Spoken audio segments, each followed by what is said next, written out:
नमस्कार दोस्तों, कैसे हैं आप लोग। आई होप आप लोग बढ़िया होंगे और आपकी पढ़ाई लिखाई बढ़िया से चल रही होगी। प्रशिक्षण क्लासेस के ऑनलाइन प्लेटफॉर्म पर आज एक बार फिर से मैं आपका हार्दिक स्वागत और अभिनंदन करता हूं। अपनी नंबर सीरीज की एक्सरसाइज को आगे बढ़ाते हुए हम आज आगे के सवाल देखेंगे। अभी तक 2021 के क्वेश्चन कर रहे थे हम लोग। आज आई होप 2017 के क्वेश्चन आ जाएंगे आपके नंबर्स में। ठीक है, तो देखते हैं पहले क्या होमवर्क दिया था मैंने, वो देख लेते हैं कितने लोगों ने किया है। और आप लोग किया करो तो कमेंट सेक्शन में आंसर जरूर डाल दिया करो। ठीक है, चलिए देखते हैं कि क्वेश्चन कौन सा दिया था मैंने। ठीक है, होमवर्क का क्वेश्चन कौन सा था, ये हो गया था, ये भी हो गया था, नहीं यही था आपका ना, ये होमवर्क दिया था मैंने। चलिए देख लेते हैं ये क्वेश्चन। मैं कह रहा था कि इसमें क्या पूछा गया था आपसे कि कोई एक नंबर लिख दिया गया है और आपसे ये पूछा है कि इन चारों नंबर्स में से ऐसा एक संख्या बता दीजिए कि जो इसको पूरी तरीके से काट सके।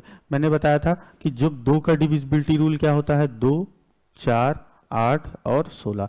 इनके डिविजिबिलिटी रूल में बहुत कॉमन चीजें होती हैं। जैसे देख लो, 2 का जब डिविजिबिलिटी रूल देखते हैं तो लास्ट डिजिट देखते हैं कि लास्ट डिजिट कट रही है 2 से या लास्ट डिजिट 0 है आपकी। ठीक है, आखिरी संख्या 0 या 2 से कटने वाली संख्या 2, 4, 6, 8 में कुछ भी हो जाएगी तो नंबर 2 से कट जाएगा। जब 4 का डिविजिबिलिटी रूल देखते हैं हम तो लास्ट 2 डिजिट देखते हैं कि लास्ट की जो 2 संख्याएं वो 4 से कट रही हैं कि नहीं, या डबल 0 हो जाए तब भी कट जाएगी। और 8 जब देखते हैं तो लास्ट के 3 अंक पे अगर 3 0 आ जाए या फिर कोई ऐसी संख्या लिखी हो जो 8 से कट रही हो तो वो नंबर 8 से डिविजिबल हो जाता है। ठीक है, लास्ट के 4 डिजिट अगर 16 से कट रहे हो या लास्ट के चारों स्थानों पर आपका 0 आ जाए तो नंबर आपका 16 से कटने लगता है। ठीक है, चलिए आई होप ये चीज आप समझ गए होंगे। अब क्वेश्चन देख लेते हैं। क्वेश्चन क्या कह रहा था आपका, क्वेश्चन कह रहा था कि अब नंबर बताना है हमको, तो हम 15 देखेंगे। 15 का डिविजिबिलिटी रूल चेक करने के लिए इसको 3 गुणे 5 के रूप में विभाजित करते हैं, बांटते हैं मतलब। और 18 का 2 गुणे 9 और 16 को तो ऐसे ही देख लो और 14 को 2 गुणे 7। तो एक बार हम 16 से चेक कर लेते हैं लास्ट की 4 संख्या आपकी 16 से कट रही है कि नहीं। मैंने देखा 112 लिखा है और जिसको 16 का टेबल अच्छे से याद है, 16 7 112, यानी ये नंबर आपका पूरी तरीके से 16 से डिविजिबल है। ठीक है, पूरी तरीके से 16 से डिविजिबल है तो ये नंबर आपका 16 से कट जाएगा। बाकी चीजें हमको चेक करने की जरूरत ही नहीं थी। हम अपना समय क्यों खराब करेंगे अगर हमको दिख रहा है आंसर हमारा 16 से आ जा रहा है तो। ठीक है, चलिए आगे देखते हैं। अब कह रहा है निम्नलिखित में से कौन सी संख्या है जो रूढ़ संख्या है। रूढ़ संख्या, अब आप ये समझिए टर्मिनोलॉजी कितनी जरूरी है, आपको पता होना चाहिए। रूढ़ संख्याएं वो संख्याएं होती हैं जिनको हम कहते हैं अभाज्य संख्या। क्या? अभाज्य संख्या। जो संख्याएं अभाज्य होंगी उन्हीं को हम रूढ़ संख्याएं कहते हैं और इंग्लिश में इसी को कहते हैं प्राइम नंबर। ठीक है, क्या कहते हैं? प्राइम नंबर, प्राइम नंबर कहते हैं। ठीक है, अब देख लीजिए इसमें से कौन सा नंबर प्राइम है। 13 3 39 ये नहीं है। ठीक है, 17 3 51 ये नहीं है, 9 3 27 ये नहीं, केवल एक नंबर है आपका 47 जो अभाज्य है। तो यही हमारी क्या हो गई? रूढ़ संख्या हो गई। ठीक है, आई होप ये चीज आप समझ गए होंगे। प्राइम नंबर वो नंबर होते हैं जो या खुद से कटते हैं या तो फिर केवल एक से कटते हैं। ठीक है, चलिए आगे बढ़ते हैं। आसान सा सवाल था। अब कह रहा है 11 0 2 5 लिखा है गुणकों की संख्या। गुणकों की संख्या मतलब नंबर ऑफ फैक्टर्स, गुणनखंड की संख्या। क्या? Number of factors. Number of factors कैसे निकालते हैं? नंबर ऑफ फैक्टर्स ये हमको निकालना है। अब नंबर ऑफ फैक्टर्स निकालने के लिए भाग विधि देख लें। 5 से कट रहा है 11 0 2 5। पहले तो ये 5 2 7 दोनों 3 से कट रहा है, 3 से काट लो। 3 3 9 हो गया आपका, 2 0 3 6 18, 2 2 3 7 21 और 3 5 15। अभी भी 3 से कट रहा है। क्या ये? 7 6 13 13 13 5 18 3 21 अभी भी कट रहा है। 3 से फिर से काट लो। 3 1 3 3 दूना 6 3 दूना 6 3 5 15। अब 5 4 9 1 10। अब ये नहीं कट रहा है, अब इसको 5 से काट लो आप। 5 दूना 10, 2 और 2 बचेगा, 5 चौका 20 हो जाएगा। 5 दूना 10, 2 2 5 25। अभी भी ये 5 से कट रहा है, बिल्कुल कट रहा है। लास्ट की संख्या 5 है, 5 से कटेगा। 5 चौका 20, 5 9 45। अब ये 5 से नहीं कटेगा। 7 7 और ये 7, अब 1 आ गया। कहाँ तक भाग देते हैं? जब तक लास्ट में हमारा 1 ना आ जाए। अब हम लिख लेते हैं 3 2 बार है, 5 2 बार है और 7 हमारा 2 बार है। क्या है?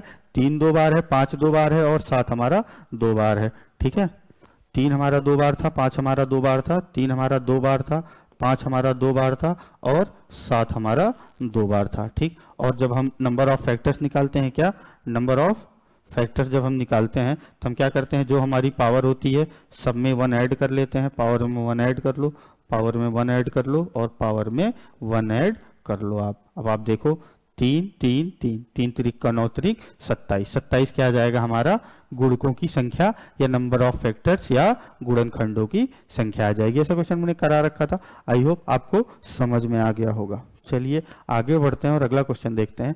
अब कह रहा है 60 के गुणनखंडों की संख्या बतानी है हमको, 60 के गुणनखंडों की संख्या बतानी है। क्या होता है, 2 दूना 4, ठीक है, 4 तिहाई 12 पंचे 60, यानी 2 की पावर 2 हो गया, 3 की पावर 1 हो गया और 5 की पावर 1 हो गया। अब ध्यान दो, नंबर ऑफ फैक्टर्स हमको निकालना था, क्या नंबर ऑफ फैक्टर्स हम क्या करेंगे, जितनी भी पावर है सब में 1 ऐड कर दो, 2 में 1 ऐड करोगे 3, 1 में 1 ऐड करोगे 2 और 1 में 1 ऐड करोगे आप 2 आ जाएगा, यानी 3 दूना 6 दूना 12 गुणनखंड है इसके। कितने गुणनखंड है आपके, 12 गुणनखंड है। ऑप्शन बी, आई होप समझ गए होंगे। देखिए 2017 में पूछा गया सवाल है, बढ़िया सवाल है। मैं आपको बताऊं, पेपर देख के मुझे ये लगा कि जो 2017 में आपका पेपर आया था ना यूपीएसआई का, वो थोड़ा सा ज़्यादा कंपेरेटिवली थोड़ा सा ज़्यादा मुश्किल था, किससे, 2021 के पेपर से। अब अभी आप क्वेश्चन देखोगे तो आपको समझ में आएगा। अब ये देखिए क्वेश्चन है, अब इसमें कह रहा है अंतिम 2 अंक बता दीजिए। अभी तक हम क्या निकाल रहे थे, अंतिम अंक निकाल रहे थे या इकाई का अंक निकाल रहे थे। अब हमको इस क्वेश्चन में क्या निकालना है, अंतिम अंक निकालना है,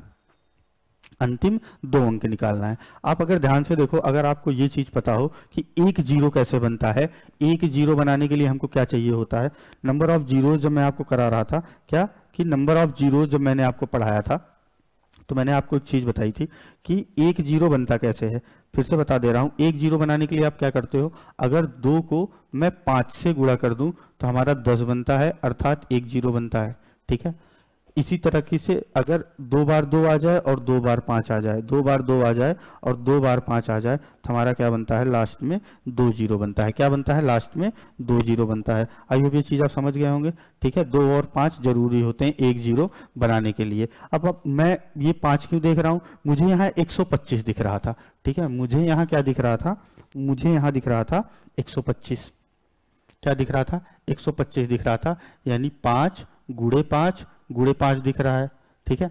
अब मैं देखूंगा और मुझे ये दिख रहा था, यहाँ अगर 56 लिखा है तो ये सम संख्या है तो 2 तो होगा ही। देख लो 2 इसमें कितनी बार है, 56 में, 56 में 2 कितनी बार है, 141 में तो 2 आएगा नहीं, बिल्कुल नहीं आएगा। 56 में कितनी बार है, देखो 2 दूना 4, ठीक है।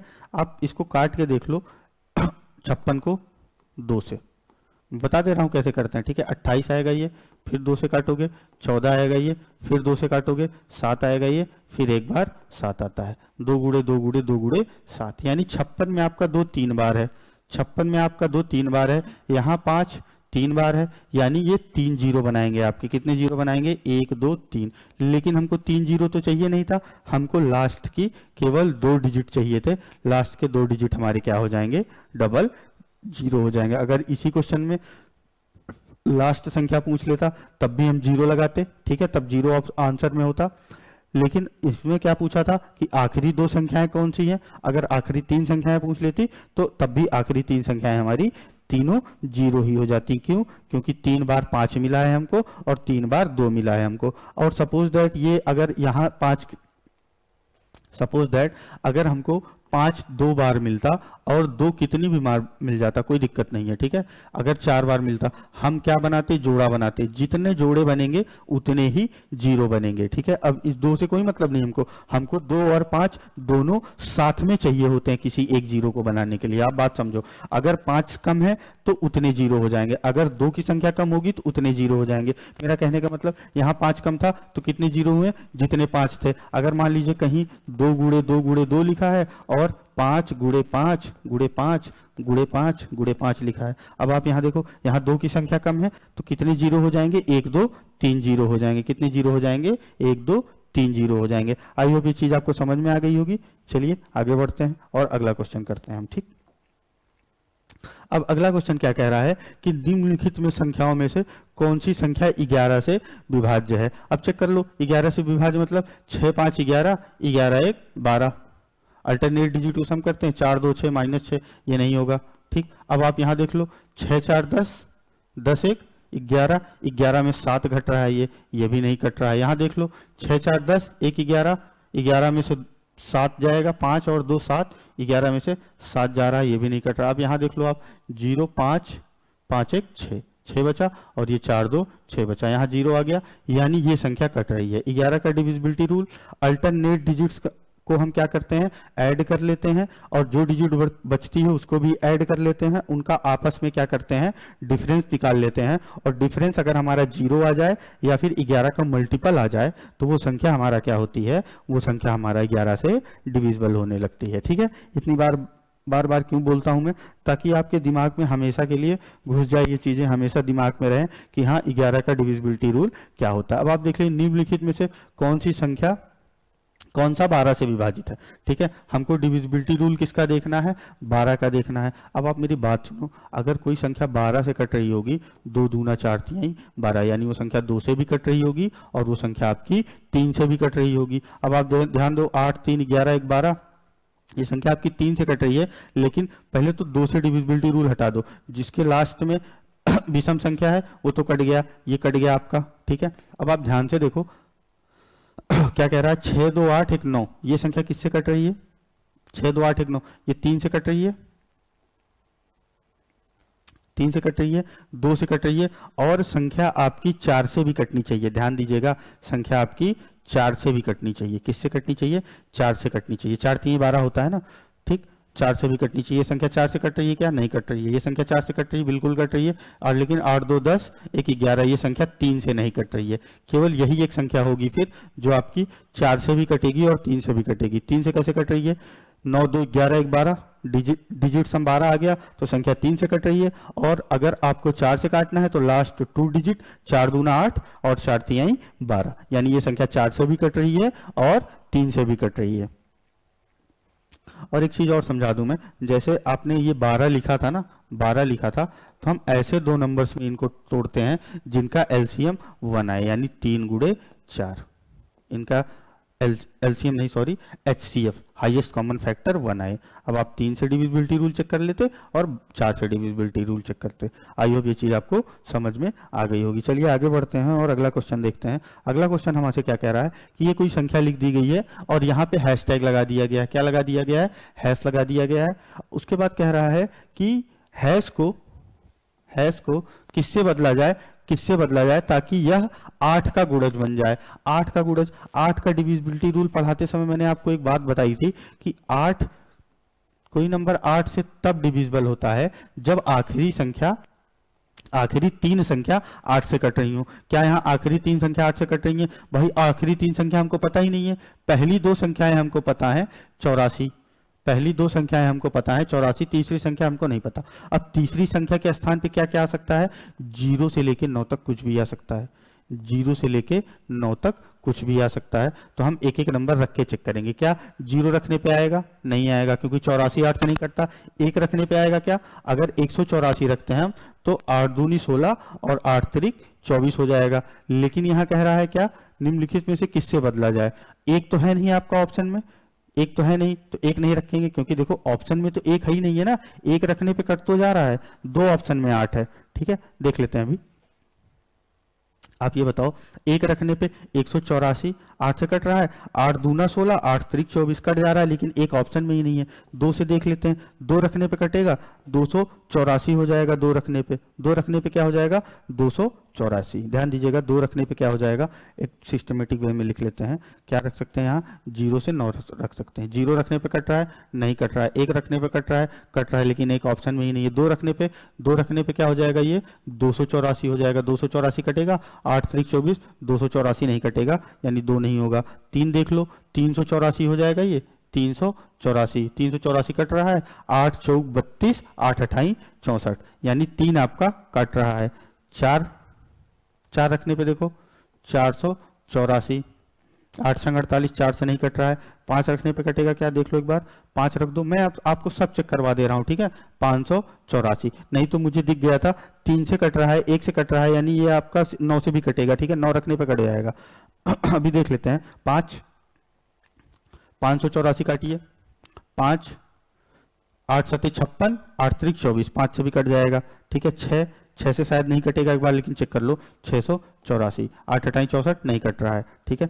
7 से देख लो, 7 से कट जाएगा 784, ये 8 9 72 हो जाएगा, 72 से 78 यानी 7 से कट रहा है, 8 से भी नहीं कटेगा ये, 8 रख दो, 8 अठाई 8 क्या रखना था भाई, 84 रखना था ना, 884, देखो 8 एकन्नम 8, 8 एकन्नम 8 और यहाँ 4 बच जा रहा है, 9 से कटेगा, 9 से कटेगा क्या, 984 कट जाएगा, ध्यान दो 984 लिखा है, 8 एकन्नम 8, 8 दूना 16, 8 त्रिक 24, ये 9 से भी कट जाएगा। लेकिन ये किससे किससे कट रहा है, 1 से, 3 से, 5 रखने पे, 7 रखने पे और 9 रखने पे, और कह रहा है कि किससे बदला जाए ताकि यह 8 का गुणज बन जाए। अब ना ऑप्शन में 1 है, न 3 है, न 5 है, न 7 है, न 9 है, 1 3 5 7 9 कोई ऑप्शन बना लो, चलो इसको 9 बना दे रहा हूं मैं, ठीक है। आई होप ये चीज तो आप समझ गए होंगे ना कि क्या आ रहा है, कैसे होगा, नियम समझ गया, नियम अगर आप समझ गए कि कैसे करते हैं, रूल तो समझ में आ गया ना कि 8 का डिविजिबिलिटी रूल क्या होता है कि लास्ट की जो 3 संख्याएं होती हैं वो हमारी 8 से क्या होनी चाहिए, विभाजित होनी चाहिए, और विभाजित करना था हमको, है यहाँ संख्या खाली थी, यहाँ हमको संख्या अपने मन से रखना था। अब अगर हम संख्या बीच में रख रहे हैं तो संख्या डिजिट के स्थान पर क्या क्या रख सकते हैं हम, 0 से 9 तक कोई भी संख्याएं रख सकते हैं। हमने सब नंबर रख के चेक कर लिया, हमारा क्या क्या आया वो आपने देख लिया, ऑप्शन नहीं मिल रहा था, कोई बात नहीं, चलिए आगे बढ़ते हैं और अगला क्वेश्चन देखते हैं। अगला क्वेश्चन कह रहा है 6 की पावर 76 को अगर 5 से भाग देने पर शेष क्या आएगा, क्या 6 की पावर 76 है, इसको किससे भाग दे रहे हैं हम, 5 से भाग दे रहे हैं। अगर आप ध्यान से देखो, अगर ऐसा कोई क्वेश्चन करना होता है तो पहले 6 में भाग देते हैं, 6 में अगर आप 5 से भाग दे रहे हो तो रिमाइंडर क्या आ रहा है, रिमाइंडर आ रहा है +1। अब +1 की पावर क्या हो जाएगा, +1 की पावर हो जाएगा 76/5, +1 कितना देगा आपको 76, 1 देगा 1/5, यानी रिमाइंडर क्या आ जाएगा हमारा 1 आ जाएगा, शेषफल हमारा क्या आ जाएगा 1 आ जाएगा। ध्यान से देखिएगा, अगर ऐसा कोई क्वेश्चन आए कि पावर में और किसी नंबर से डिवाइड करना हो तो हम सबसे पहले क्या करते हैं, इस नंबर में भाग दे के देख लेते हैं क्या रिमाइंडर बच रहा है। अगर पॉजिटिव रिमाइंडर है तो ठीक है, अगर निगेटिव रिमाइंडर बनेगा तो वो केस आएगा तो देखेंगे।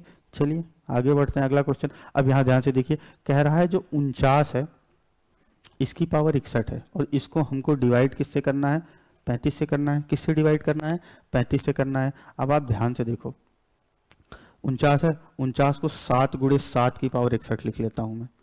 क्यों, क्योंकि 35 को मैं 5 गुणे 7 लिख पा रहा हूं, 5 गुणे 7, अभी तो कुछ नहीं कट रहा है, लेकिन मैंने जब ध्यान से देखा कि ये 5 गुणे 7 है और ये 7 गुणे 7 है, तो मैंने क्या किया, इसको 7 गुणे 7 लिख लिया, इसको 5 गुणे 7 लिख लिया। अगर यहाँ ध्यान से देखो 7 की पावर 2 और 2 का 61 में मल्टीप्लाई हो जाएगा तो ये क्या बचेगा 122 और 5 गुणे 7, ठीक है।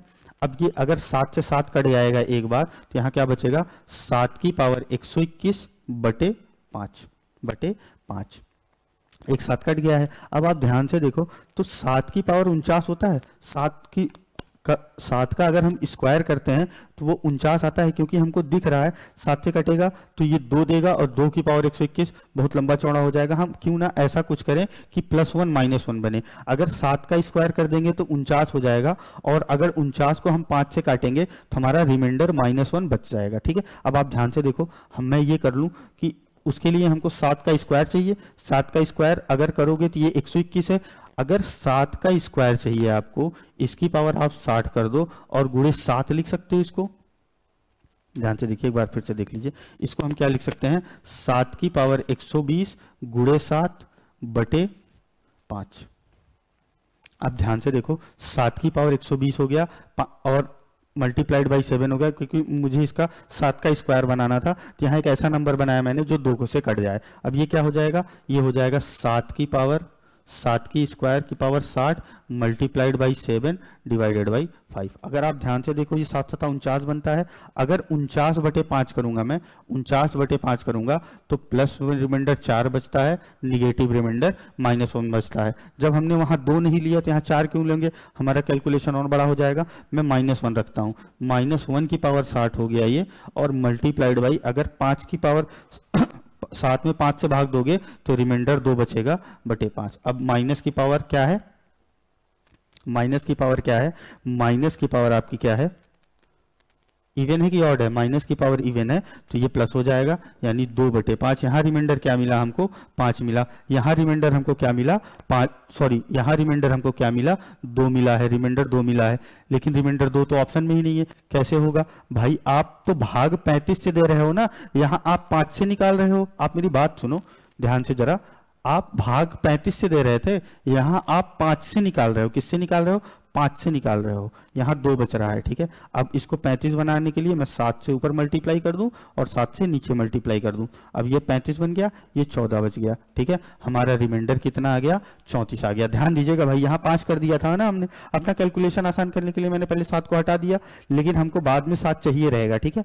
7 क्यों, क्योंकि हमको इस 5 को 35 बनाना पड़ेगा भाई। विभाजित हम 35 से कर रहे हैं, 5 से नहीं कर रहे हैं, ध्यान दीजिएगा। अब ये आंसर कितना आ गया, 14 आ गया, ठीक है। आई होप ये क्वेश्चन आपको समझ में आ गया होगा। चलिए ऐसा बहुत सारा क्वेश्चन आएगा, लगातार करते रहेंगे तो अपनी समझ और डेवलप हो जाएगी, ठीक। चलिए अगला क्वेश्चन देखते हैं। अगला क्वेश्चन हमारा क्या कह रहा है, 3 की पावर 40 को 4 से विभाजित करने पर शेषफल क्या होगा। ध्यान से देखो, 3 की पावर 40/4, फिर वैसा क्वेश्चन। मैंने बताया कि इस पावर से मुझे कोई मतलब नहीं, इस नंबर को देखते हैं। अगर हम 3 को 4 से भाग दे रहे हैं तो हमारा रिमाइंडर -1 आ रहा है, हमारा रिमाइंडर -1 आ रहा है, -1 रख दो, -1 की पावर 40/4, -1 यानी ये प्लस हो जाएगा, 1/4। शेषफल कितना आ गया हमारा, 1 आ गया, ठीक है। शेषफल हमारा कितना आ गया, 1 आ गया। आई होप ये क्वेश्चन आपको समझ में आ गया होगा। चलिए आगे बढ़ते हैं और अगला क्वेश्चन देखते हैं। फिर वही विभाजक वाला केस, 25 है, 0 है, 25 मतलब 2 पंचे 10, ठीक है, 5 गुणे 5 गुणे 10, ठीक है। ये 25 गुणे 10 है, 25 गुणे 10, 10 को 25, और ये 5 गुणे 5, ठीक, यानी 2 की पावर 1 है। ये क्या है, 2 की पावर 1, 2 की पावर 1 है, और क्या है, मल्टीप्लाइड बाई 5 की पावर 3, मल्टीप्लाइड बाई 5 की पावर 3। और जब गुणनखंडों की संख्या निकालते हैं, विभाजक वही होते हैं, जितने गुणनखंड होंगे उतने ही विभाजक होंगे। ये आप ध्यान दीजिएगा, विभाजक मतलब गुणनखंड या फैक्टर। 2 की पावर 1 यानी 1 + 1, पावर में 1 ऐड करके मल्टीप्लाई कर लेते हैं, ये 3 + 1, ये 4 हो जाएगा, ये 2 हो जाएगा, 4 दूना 8, कितना आ गया, 2 गुणे 4। हमारा कितना आंसर आ गया है, 8 आ गया है। 8 हमारा क्या आ गया, आंसर आ गया। अब गुणनखंडों की संख्या हमने कितनी बार निकाली, बस ये टर्म वगैरह याद रखना। जैसे रूढ़ को अभाज्य कह दिया था मैंने, ये विभाजक था, कहीं गुणक लिखा रहता है, ठीक। चलिए आगे बढ़ते हैं और अगला क्वेश्चन देखते हैं। कौन सा सह अभाज्य है। सह अभाज्य संख्याएं कौन सी होती हैं, सह अभाज्य मतलब कोप्राइम। सह अभाज्य संख्याएं, अगर आपसे कहा जाए कि सह अभाज्य संख्याएं होती क्या हैं, सह अभाज्य संख्याएं वो संख्याएं होती हैं, सह अभाज्य संख्याएं वो संख्याएं होती हैं जिनका हाईएस्ट कॉमन फैक्टर कितना होता है, HCF कितना होता है, इनका HCF कितना होता है, इनका HCF होता है 1। यानी एक के अलावा उनमें और कुछ कॉमन ना हो, वो संख्याएं सह अभाज्य हो जाती हैं। भले वो अभाज्य ना हो, लेकिन सह अभाज्य हो सकती हैं। जैसे 2 संख्याएं लिखी हैं, हो सकता है दोनों संख्याएं अभाज्य ना हो, लेकिन वो सह अभाज्य हो सकती हैं, क्योंकि एक संख्या अगर दूसरी संख्या को नहीं काटेगी। जैसे 3 और 4 है भाई, देख लो 3 और 4 ये सह अभाज्य संख्या है, इसमें 4 आपकी भाज्य संख्या है, तब भी क्यों, क्योंकि न 3 से 4 कटता है, न 4 से 3 कटता है। बात आप मेरी समझ रहे हो, ऐसी संख्याएं सह अभाज्य हो जाएंगी जो आपस में नहीं कटेंगी। अब आप ध्यान से देख लो, 23 चौका 92 गलत हो गया, ठीक है। 18 है, 18, अब देख लो 24, 5 3 8 1 9, इसमें भी ये 3 से कट रही है, ये 3 से कट रही है, हाईएस्ट कॉमन फैक्टर तो एक तो बचा नहीं, 3 भी हो गया फैक्टर। अब यहाँ देखो 56 और 26, भाई 2 साफ साफ दिख रहा है, यही आंसर हो गया हमारा। 18 क्यों, 18, या तो अगर आपको ऐसे नहीं समझ में आ रहा ना तो गुणनखंड करके देख लो, लेकिन मुझे दिख रहा है लास्ट में 6 है, लास्ट में 6 है, यानी ये दोनों संख्याएं 2 से कट रही हैं, हमको हाईएस्ट कॉमन फैक्टर केवल 1 चाहिए, तो ये गलत हो गया। 23 चौका 92, 23 का टेबल। अगर ये देखा मैंने, ये संख्या 3 से कट रही, इसका मैंने डिजिट सम देख लिया, 5 3 8 1 9, ये भी संख्या 3 से कट रही, ये भी हट गई। अब अगर 18 है, 18 आपका क्या होता है 2 तिहाई 6 त्रिक 18, और 35 क्या होता है 5 गुणे 7। अब आप देखो न 2 3 यहाँ 2 3 है, कहीं कहीं नहीं है, यानी इन दोनों के बीच में हाईएस्ट कॉमन फैक्टर केवल 1 है। आई होप ये क्वेश्चन आपको समझ में आ गया होगा, एकदम दिमाग लगा के।